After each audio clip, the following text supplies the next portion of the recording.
Alex Wallace here at Wallace Training Systems, and today I wanted to do a video telling you best practices on when you should use and when you probably shouldn't use protein powder. Let's get into why you should use protein powder. The first situation where I think protein powder would be beneficial is when you're in a deep calorie deficit. So oftentimes people think when you're trying to gain weight, that's when you need a ton of protein, but I don't think the research actually pans out to support that case. I think when you need the most amount of protein is when you're in a calorie deficit. Calories are inherently protein sparing. They're inherently tissue sparing. So when you have a lot of calories, you don't need that much protein. Conversely, when you don't have a lot of calories, you tend to want, at least most of the time when people are cutting, they want most of their weight loss to come from adipose tissue, to come from body fat. So you want to preserve as much lean muscle as possible. You do that not only with strength training, but also having a plethora of amino acids that your body can draw from. So the first time I think protein powder is maybe not essential, but a good time to implement is when you're in a calorie deficit.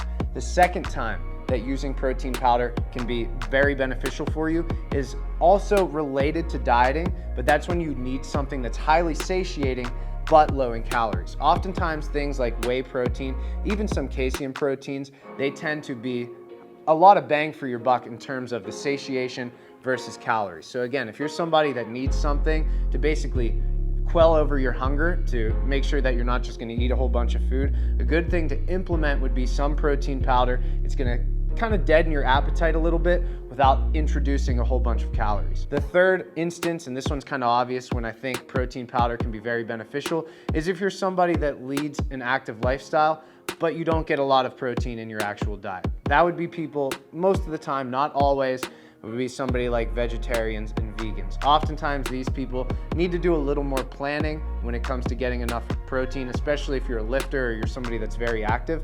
You certainly don't need protein powder, but it might be a good opportunity to implement that. And they even have certain vegan options like a pea-based protein or a hemp-based protein, so you can still remain a vegan. Before we go on to when you probably shouldn't implement protein powder, if you like the video, don't forget to like the video. If you've been watching the content, don't forget to subscribe. Now let's get into when I don't think protein powder is appropriate. And the first one is gonna be when you're in a calorie surplus. So I touched on this before, but having a lot of calories is inherently protein sparing.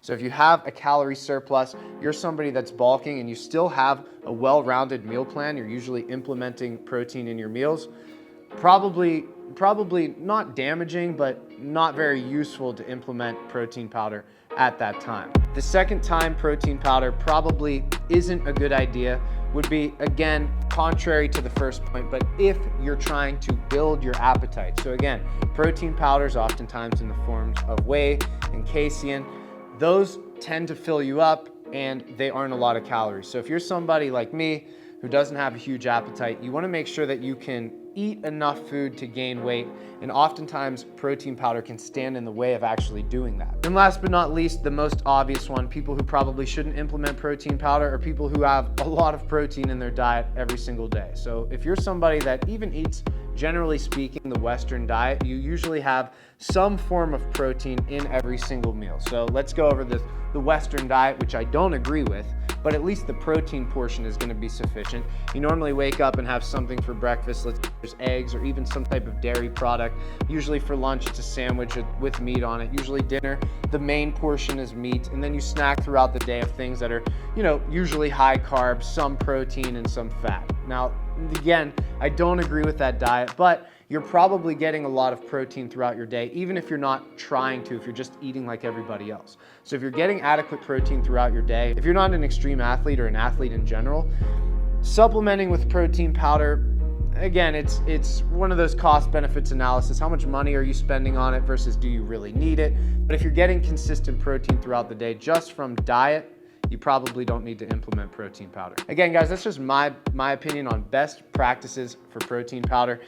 Again, generally speaking, if you're in a calorie deficit and you want to maintain that calorie deficit, protein powders are a great thing to implement. If you're in a calorie surplus and you want to make sure that your appetite is high, protein powders, again, probably not something, definitely not something that I'm going to implement in my bulk. So again, if you like the video, don't forget to like the video. If you're interested in seeing the rest of our content, make sure you subscribe. I'm Alex Wallace. This is Wallace Training Systems, and I'll see you in the next video.